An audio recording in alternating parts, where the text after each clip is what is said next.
Compte rendu de la 73e réunion du Conseil des ministres. Le président de la République, chef de l'État, Félix Antoine Tshisekedi Tshilombo, a présidé ce vendredi 14 octobre 2022 par visioconférence la 73e réunion du Conseil des ministres. 4 points étaient inscrits à l'ordre du jour. 1. Communication du président de la République, chef de l'État. 2. Point d'information. 3. Approbation d'un relevé des décisions du Conseil des ministres. 4. Examen et adoption de projets de texte. La communication du président de la République a porté sur 4 points principaux, à savoir 1. De la coopération bilatérale entre la République démocratique du Congo et les Émirats arabes unis. Le président de la République a salué les avancées significatives enregistrées dans la mise en œuvre des accords bilatéraux signés avec les Émirats arabes unis lors de son passage en octobre 21. Ces accords portent notamment sur la construction du port en eau profonde de Banana, la création d'une chaîne des valeurs d'or et de coltan de production artisanale et industrielle, ainsi que la construction d'un parc solaire photovoltaïque d'une capacité de 2 gigawatts.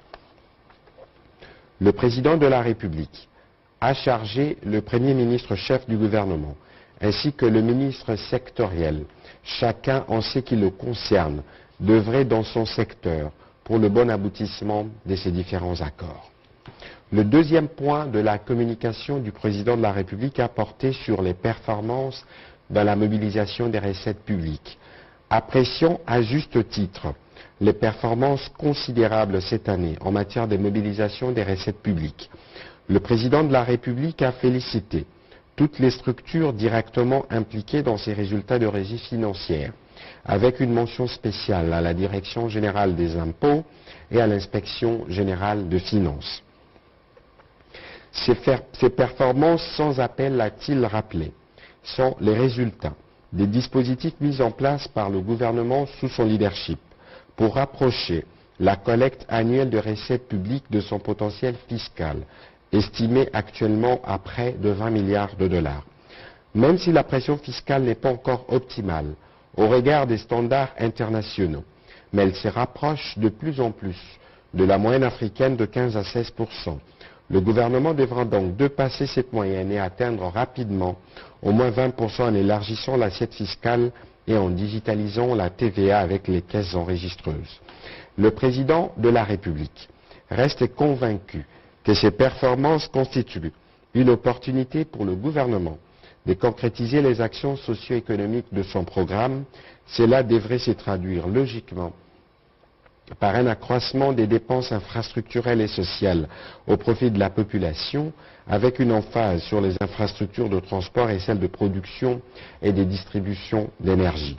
Une exécution des dépenses basée sur une planification et une programmation qui assure une traçabilité et une transparence reflétée dans la comptabilité publique.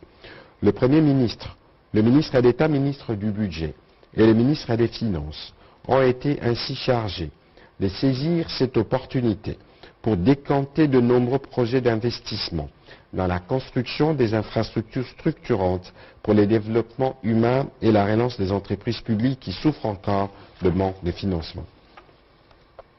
Le président de la République a fait allusion notamment à la construction du barrage de Grand Katende, au chemin de fer Kinshasa-Matadi, à la réhabilitation des groupes G24 et G25 du barrage d'Inga, à l'asphaltage de la route Kananga-Kalamambouji et à l'aménagement des zones économiques spéciales. Les ministres sectoriels impliqués ont été ainsi conviés à s'inscrire dans une logique des actions gouvernementales coordonnées lors des engagements de crédits budgétaires alloués pour soutenir cet élan de croissance économique et faire ressentir leurs effets sur le quotidien de la population congolaise. Le troisième point de la communication du président de la République a porté sur l'urgence de la mise en œuvre de la cybersécurité dans notre pays. Le président de la République tient à voir notre pays bâtir et disposer d'un écosystème cybersécuritaire solide et résilient qui sera capable de faire face aux menaces multiformes en croissance constante tout en renforçant significativement la conscience pour tous les utilisateurs du cyberespace congolais. Il importe que le gouvernement, à travers le ministre du Numérique, prenne toutes les initiatives qui s'imposent pour permettre la ratification par notre pays de la Convention de l'Union africaine sur la cybersécurité et la protection des données à caractère personnel, dite Convention de Malabo, pour apporter des réponses appropriées à ces défis sur le plan national. Le président de la République a rappelé le fait que le caractère transversal de cette matière critique a imposé une approche interinstitutionnelle inclusive qui s'est formalisée à travers la mise en place de la commission technique pour la cybersécurité créée au sein de la présidence de la République. Cette commission a ainsi eu le mérite de rassembler les différents ministères et services concernés. Au terme de 4 mois des travaux, il a été élaboré et validé la stratégie nationale de cybersécurité qui repose sur 7 piliers et qui recommande pour sa mise en œuvre la création d'une agence nationale de cybersécurité rattachée à la présidence de la République. Pour le président de la République, il est illusoire d'espérer de pouvoir lutter efficacement contre la cybercriminalité sans un corpus législatif rigoureux, adapté et évolutif qui soit le socle de toute notre politique nationale de cybersécurité. Doit-il apprécier la prise en compte dans le projet de loi portant code du numérique de toutes les dispositions idoines découlant de la stratégie nationale de cybersécurité? Le gouvernement dans son ensemble a été invité à s'en approprier pour faciliter sa mise en œuvre globale. Les ministres directement concernés par l'opérationnalisation de l'Agence nationale de cybersécurité sont appelés à agir avec promptitude et sans atermoiement sous la coordination du Premier ministre chef du gouvernement. Les derniers points de la communication du président de la République porté sur les conflits fonciers et troubles dans la province du Congo central. Le président de la République a été saisi des conflits fonciers nés de l'application des décisions judiciaires et administratives qui se sont soldés par les déguerpissements des populations locales de leur village ainsi que par des actes de violence déplorables tels que la destruction méchante des habitations et plus grave encore, la profanation des cimetières dans les territoires de Mbanzangungu. Il a souligné les caractères inadmissibles de l'usage de pratiques illégales, frisant les banditismes dans les transactions foncières en milieu coutumier, dans certains cas avec la complicité des autorités judiciaires et politico-administratives qui viennent perturber durablement la paix sociale au sein d'une même communauté locale. Car en dépossédant les paysans de leurs terres, il est porté atteinte à leurs droits socio-économiques. Sur un ton ferme, le président de la République a rappelé son intransigeance quant au phénomène de conflit communautaire, quelle est la nature et l'origine. Il a chargé le vice-premier ministre, ministre de l'Intérieur, décentralisation, affaires coutumières et la ministre d'État, ministre de la Justice et garde de Sceaux, ainsi que le gouverneur de la province du Congo central, de prendre des mesures nécessaires pour faire toute la lumière sur ces faits, d'établir les dysfonctionnements éventuels dans les chefs des autorités judiciaires et politico-administratives afin de cesser ces pratiques et de rétablir l'ordre public dans le respect des lois de la République. Partant de cette situation déplorable, le président de la République a chargé tous les gouverneurs de province à activer les mécanismes de veille et de prévention de conflits communautaires afin de favoriser la cohésion provinciale. À la suite de la communication du président de la République, le Premier ministre chef du gouvernement s'est apaisanti principalement sur 3 points. En premier, il a tenu à rendre hommage au président de la République, chef de l'État, commandant suprême de forces armées et de la police nationale, pour la mise en place effectuée au sein du haut commandement militaire de nos forces armées, car cette décision répond aux besoins de réorganisation de notre système de défense et de sécurité pour mieux faire face aux défis sécuritaires auxquels notre pays est confronté. En deuxième lieu, le Premier ministre a informé les conseils de la réunion qu'il a tenue avec les représentants de 15 pays occidentaux à travers leurs ambassadeurs et chefs des missions diplomatiques intéressés du climat des affaires en République démocratique du Congo.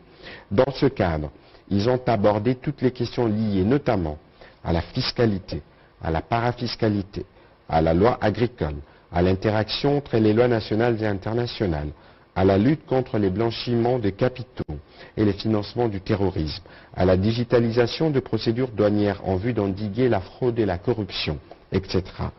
Il en découle la nécessité de la mise en place d'un permanent de concertation dans le but d'apporter régulièrement de propositions idoines pour l'amélioration du climat des affaires. Le gouvernement a salué aussi les derniers rapports du conseil d'administration de l'initiative pour la transparence des industries extractives qui classe notre pays avec un score élevé dans la catégorie de pays à transparence élevée. Cette reconnaissance récompense ainsi les efforts déployés, notamment en matière de divulgation de contrats, des paiements infranationaux, des dépenses et ce en dépit des restrictions liées notamment à la pandémie à Covid-19.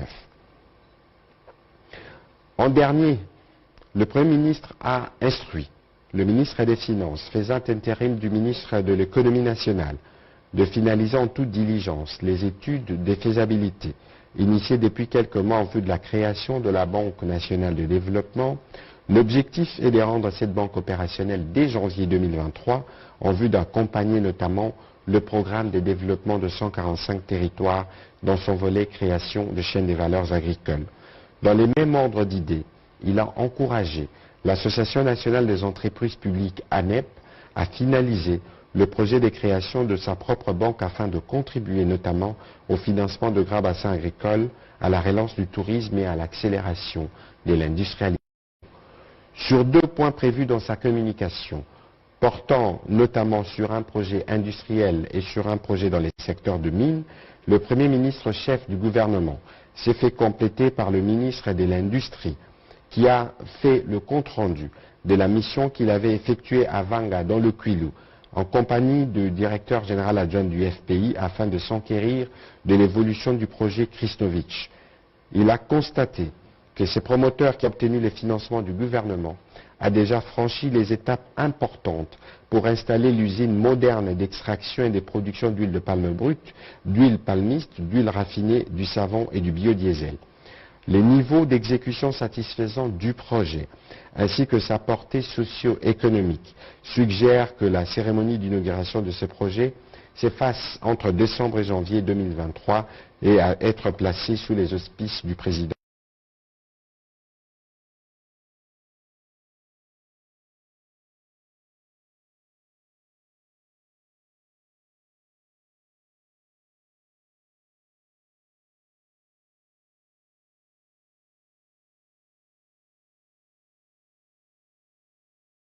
De la République. À son tour, la ministre des Mines a entretenu le conseil Excalibur Holding Limited, signé par les parties le 5 avril 2022. La phase de collecte et interprétation des images de satellites a été franchie avec succès. À ce stade, Excalibur s'apprête à lancer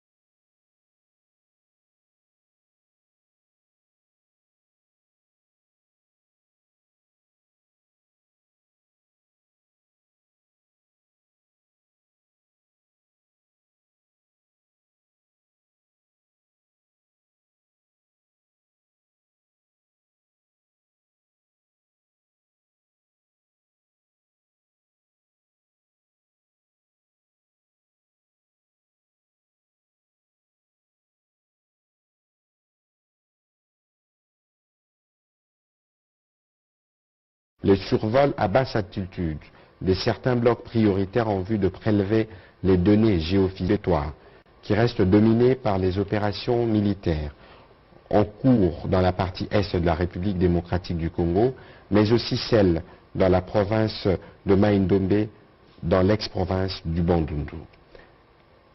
Le vice-ministre de l'Intérieur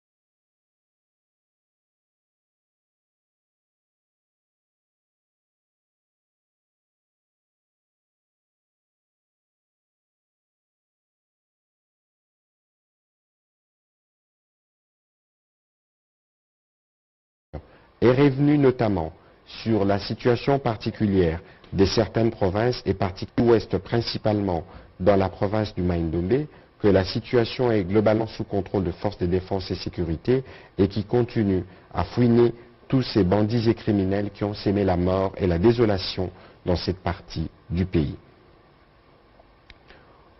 Au sujet de la situation sanitaire, la vice-ministre de la Santé, prenant la parole au nom du ministre en mission, a présenté au Conseil la situation sanitaire globalement dans le pays, abordant spécifiquement les volets liés à la Covid-19. Elle a tenu à démentir la rumeur qui circule, attribuant au professeur Muyembe l'annonce de la fin de la pandémie, alors qu'il a plutôt évoqué une situation de stagnation de la maladie. Malgré la décrue observée, le ministère de la Santé publique, Hygiène et Prévention continue d'appeler toujours à la vigilance et au vaccin pour prévenir ou minimiser l'impact en cas de survenue de cette maladie. Dans un deuxième volet, la vice-ministre de la Santé a présenté la situation relative à certaines maladies dans le pays, notamment le choléra, la rougeole et les monkeypox, et a rassuré le Conseil des mesures de riposte qui sont en cours. Avant de terminer son propos, elle a présenté la synthèse de travaux de la commission Bibois 2 en indiquant que les 10 travaux évoluent plutôt bien et répondront dès les retours à Kinshasa des ministres des Finances et du Budget qui sont pour le moment en mission à l'étranger ou ils prennent part à Washington aux assemblées des printemps. Le Conseil a pris acte de cette note d'information. Toujours sur ces chapitres, invité à prendre la parole, le vice-gouverneur de la Banque centrale, représentant la gouverneure en mission, a présenté au Conseil la conjoncture économique du pays. La situation macroéconomique de la RDC reste relativement stable, traduisant les efforts de la conjonction des actions des autorités tant budgétaires que monétaires. Les estimations sur base des réalisations de production à fin mars 2022 renseignent une croissance de 7,1% attendue en 2022 contre 6,2% une année plus tôt. Cette croissance est expliquée principalement par la bonne performance des branches extraction et transport et télécommunications d'une part, et les bons comportements de la dépense publique tant des consommations que d'investissements d'autre part. La croissance du PIB hors mine se situerait à 4,7% en 2022 contre 4,5% en 2021. Toutefois, l'économie congolaise reste exposée aux facteurs de risque externes tels que les incertitudes de la fin de la guerre en Ukraine, avec l'annexion de 4 territoires ukrainiens à la Russie et la recrudescence des tensions inflationnistes à la suite de l'inflation importée et de la crise de produits pétroliers. Pour faire face à cette situation, le vice-gouverneur de la Banque centrale a formulé 3 recommandations suivantes. 1. Le renforcement de la coordination des actions au niveau des politiques monétaires et budgétaires. La poursuite de la surveillance des facteurs de liquidité bancaire au niveau de la Banque centrale du Congo. L'accélération des mesures visant à renforcer la production locale et la diversification de l'économie. La poursuite de la mise en œuvre de réformes structurelles retenues dans le cadre du programme avec le Fonds monétaire international. Le Conseil a pris acte de cette note d'information. À son tour, le ministre d'État, ministre du Développement rural, a présenté le rapport de la mission qu'il a effectuée en Séoul, en Corée du Sud, relatif à la poursuite et à la conclusion des discussions sur le projet de l'amélioration de l'habitat rural. Il a présenté le cadre général de la politique d'habitat suivant la vision du président de la République, chef de l'État, celle de développer notre pays à partir de la base. C'est dans ce cadre que le ministère du Développement rural a mis en place le projet d'appui à l'amélioration de l'habitat rural dans les 26 provinces de notre pays. La mission qu'il a effectuée à Séoul s'est donc inscrite dans l'optique de poursuivre et de conclure des discussions avec des consortiums sud-coréens pour la matérialisation de ce projet allant de la période 2022. La mission effectuée a aussi permis non seulement de bénéficier d'un accord pour le financement du projet pour 4 milliards de dollars américains, mais aussi elle ouvre des opportunités de financement des activités sectorielles dont l'agriculture, la santé, l'environnement et les infrastructures. Le Conseil a pris acte de ces rapports. À son tour, le ministre des Hydrocarbures, toujours sur ces chapitres de points d'information, a présenté au Conseil le rapport sur l'état d'avancement du processus d'appel d'offres de 27 blocs pétroliers et de 3 blocs gaziers. Il a rappelé qu'en exécution des articles 33 à 39 de la loi numéro 05/2015 portant régime général des hydrocarbures et des articles 60 à 80 du décret numéro 16/010 du 19 avril 2016 portant règlement d'hydrocarbures, le lancement des appels d'offres de blocs a eu lieu le 28 juillet 2022 à Kinshasa à travers de la publication de l'avis à manifestation d'intérêt. À la suite du lancement de l'appel d'offres, plusieurs étapes ont été exécutées à ce jour. Il s'agit respectivement du business to business et échange technique, de la campagne promotionnelle à Houston et à Cape Town, de la réception des offres et de la clôture des dépôts des offres le 10 octobre 2022. En ce qui concerne les blocs gaziers, le ministre des Hydrocarbures a informé le Conseil que la séance publique d'ouverture de pli est intervenue le 12 octobre 2022. L'évaluation des candidatures aboutira à une liste restreinte de sociétés présélectionnées qui accéderont au cahier de charges. Ces derniers appellera les dépôts des offres techniques et financières des sociétés dès leur analyse, sortira le rapport qui sera présenté au Conseil des ministres pour validation avant les négociations du contrat de partage de production dont la date butoir retenue est annoncée pour le 31 octobre 2022. Quant aux 27 blocs pétroliers, le ministre des Hydrocarbures a préconisé la poursuite de la campagne promotionnelle au regard de l'engouement constaté à la suite de son passage au sommet Africa Oil Week. Le Conseil a pris acte de ces rapports. Le ministre du Numérique a présenté au Conseil la note d'information relative à la tenue du forum international dénommé Africa Digital Expo ADEX en sigle qui se tiendra à Kinshasa du 3 au 4 novembre 2022. Après Marrakech et Abidjan, qui ont abrité avec succès ces 10 précédentes éditions, ADEX Kinshasa 2022, organisée en partenariat avec la société marocaine One Africa Leader, sera le rendez-vous d'échange en 48 heures de près de 50 participants de plus de 20 pays. Cette édition 2022 portera un regard pertinent sur les perspectives du développement de la transformation numérique en Afrique centrale en abordant des sujets liés aux orientations stratégiques pour le développement du numérique, la digitalisation de l'administration, les enjeux de connectivité ou encore les défis de gouvernance numérique, de protection des données et de cybersécurité. Le ministre du Numérique a souligné que cet événement sera également l'occasion de mettre en avant les jeunes talents tech congolais à travers des sessions dédiées à l'entrepreneuriat, la jeunesse et de changement de narratif et des conditions permettant à nos jeunes de devenir de principaux créateurs de richesses, comme l'avait si bien dit le président de la République lors de son allocution à l'occasion de l'anniversaire de notre indépendance. Le Conseil a aussi pris acte de cette note d'information. Au troisième chapitre du Conseil de ministres de ce jour, relatif à l'approbation d'un relevé des décisions du Conseil de ministres, le Conseil de ministres a adopté le relevé des décisions prises lors de la réunion tenue le vendredi 7 octobre 2022.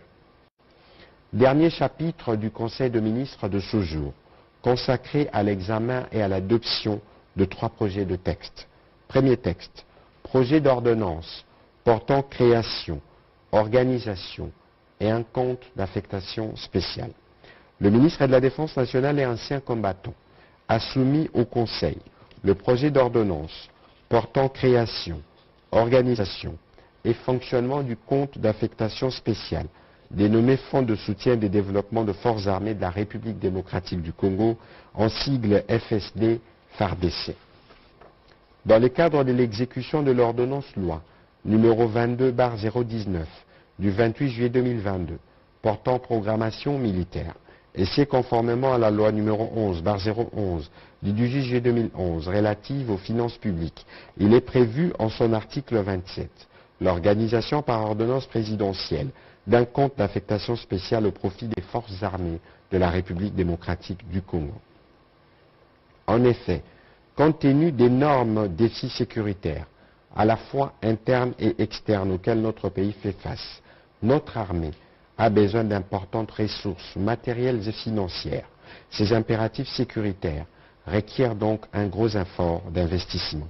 Ainsi, ces fonds de soutien et de développement de forces armées de la République démocratique du Congo a pour but de rechercher et collecter de moyens financiers destinés à servir sous forme d'appui, d'assistance ou de soutien à notre armée en vue de développer ses capacités fonctionnelles et opérationnelles.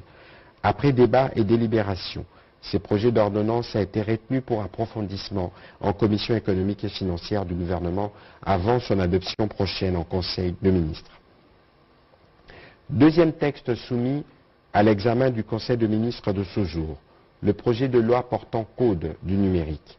Le ministre du numérique a fait l'économie du projet de loi portant code du numérique en République démocratique du Congo. Déjà amendé par le Conseil de ministres, il a indiqué que ce projet du code numérique a aussi bénéficié des commentaires et recommandations de certaines organisations internationales évoluant dans ces secteurs.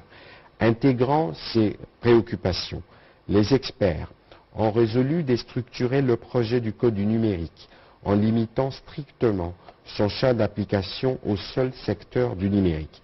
Ainsi, le texte est passé de 7 à 5 livres, de manière à éviter tout conflit sur le champ d'application avec d'autres lois en vigueur, notamment la loi sur les télécommunications et les technologies de l'information et de la communication. Par ailleurs, avec le recours au numérique, la République démocratique du Congo, comme tout autre pays, est confrontée à des nouveaux enjeux et défis. Ceci se rapporte notamment à la protection de la vie privée, à la souveraineté numérique sur les données des citoyens, à la validité juridique de l'outil, de l'écrit et de la preuve électronique dans les échanges, à la protection des consommateurs dans le cadre du commerce électronique, contre la propagation des fake news, mais aussi aux réponses à réserver aux actes de malveillance sur les systèmes d'information et dont peuvent être victimes les personnes physiques ou morales.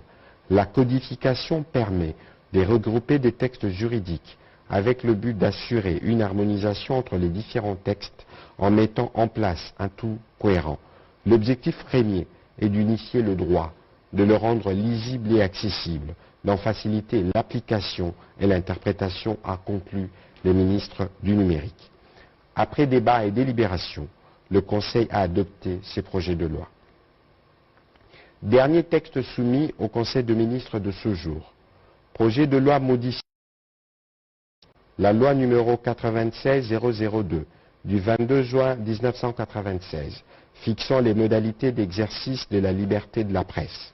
Le ministre de la Communication et Médias a présenté à l'attention du Conseil l'avant-projet de loi modifiant et complétant la loi numéro 96-002 du 22 juin 1996 fixant les modalités de l'exercice de la liberté de la presse. Faisant l'économie de ce texte, il a tenu à préciser que l'élaboration de cette dernière vient marquer le premier pas de la marche vers la salubrité médiatique recommandée par le président de la République au cours des États généraux de la communication et des médias. Cette loi vise aussi à conformer les secteurs des médias à l'évolution des nouvelles technologies de l'information et de la communication et à encadrer, entre autres, l'exercice de la presse en ligne. Aussi, ces textes apportent-ils les innovations et adaptations suivantes. L'extension de l'objet de la loi à la liberté d'information et d'émission par la radio et la télévision, la presse écrite ou tout autre moyen de communication en République démocratique du Congo, conformément à l'article 24 de notre Constitution. La garantie de l'exercice d'une presse réellement libre, partenaire au développement. La jouissance effective du droit constitutionnel à l'information pour tout Congolais, comme l'ont soutenu les professionnels des médias, les acteurs sociopolitiques et ceux de la société civile dans les rapports généraux des États généraux de la communication et des médias tenus en janvier 2022 sous la présidence du président de la République sur les réformes légales et institutionnelles du secteur de la communication et des médias. La prise en compte des exigences des nouvelles catégories des médias dans la presse en ligne, les médias associatifs, communautaires et professionnels, la prise en compte du domaine .cd de la République démocratique du Congo dans la création et la gestion des médias en ligne, les renvois de la régulation des médias en République démocratique du Congo au Conseil supérieur de l'audiovisuel et de la communication, conformément à la loi organique numéro 11/001 du 10 janvier 2011 portant composition, attribution et fonctionnement du Conseil supérieur de l'audiovisuel et de la communication. La promotion de la viabilité économique des organes de presse pour garantir d'une part les intérêts des entrepreneurs et d'autre part les exigences fondées sur le développement des vecteurs économiques stables en faveur des employés. Par ailleurs, il a tenu à signaler que la réforme du cadre légal et institutionnel du secteur de la communication et des médias serait incomplète si l'arsenal de textes devant le régir n'est pas adopté totalement. Outre l'application en cours des recommandations de la Commission d'assainissement de l'audiovisuel et la tenue du Congrès extraordinaire de l'Union nationale de la presse du Congo, le ministre de la Communication et Médias a insisté sur la nécessité et l'urgence de finaliser ou réviser d'autres textes qui devront contribuer à régir de manière intégrée l'écosystème médiatique de notre pays.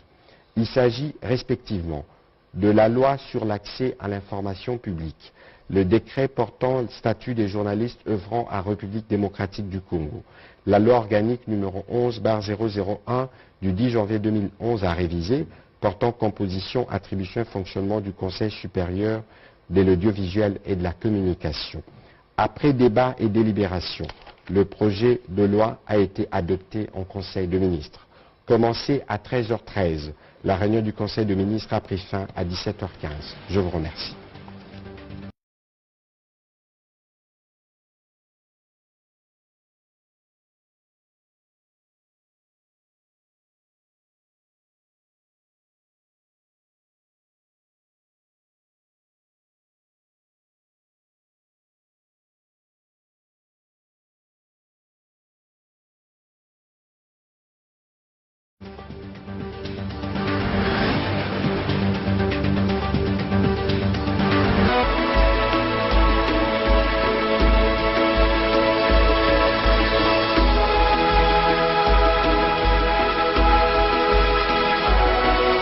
Communiqué officiel numéro 01-048 DGI DESCOM CDMM 2022. La Direction générale des impôts rappelle à tous les contribuables assujettis à l'impôt professionnel sur les rémunérations IPR à l'impôt exceptionnel sur les rémunérations versées au personnel expatrié IER, RE et à la taxe sur la valeur ajoutée TVA que l'échéance de souscription des déclarations afférentes au mois de septembre 2022 intervient ce 15 octobre 2022. Étant donné que cette échéance tombe un samedi, les contribuables concernés sont appelés à s'acquitter de leurs obligations au plus tard le vendredi 14 octobre 2022, conformément à l'article 110 bis de la loi numéro 004/2003 du 13 mars 2003 portant réforme des procédures numéro 21/09 du 31 décembre 2021 pour l'exercice 2022. Conformément au communiqué du 29 décembre 2020 de son Excellence Monsieur le ministre des Finances portant utilisation obligatoire du logiciel ISIS Régie et au décret numéro 007/2022 du 2 février 2002 relatif au mode de paiement des dettes envers l'État tel que modifié et complété par le décret numéro 20/019 du 21 août 2020 et ses mesures d'exécution. Les contribuables assujettis aux impôts ci ou indiqués sont invités à télécharger leur déclaration fiscale sécurisée sur le site web de la DGI à l'adresse www.dgi.gouv.cd. Les contribuables ayant suivi la formation sur la télédéclaration sont invités à bien vouloir utiliser cette procédure lors de cette échéance. Toutefois, tenant compte de la pandémie de la COVID-19, les contribuables sont invités à privilégier la transmission par voie électronique en formation de la déclaration et de la preuve de paiement des 10 impôts aux adresses électroniques suivantes selon le cas. La Direction générale des grandes entreprises, DGE, réception 1@dgirdc.cd. Centre des impôts de Kinshasa, différentes provinces, Bandundu, Congo central, Équateur, Kasaï occidental, Kasaï oriental, Katanga, Maniema, Nord Kivu, province orientale, Sud Kivu, se référer aux différentes adresses email bien écrites. Fait à Kinshasa le 11 octobre 2022, Barnabé Mwakadi Mwamba.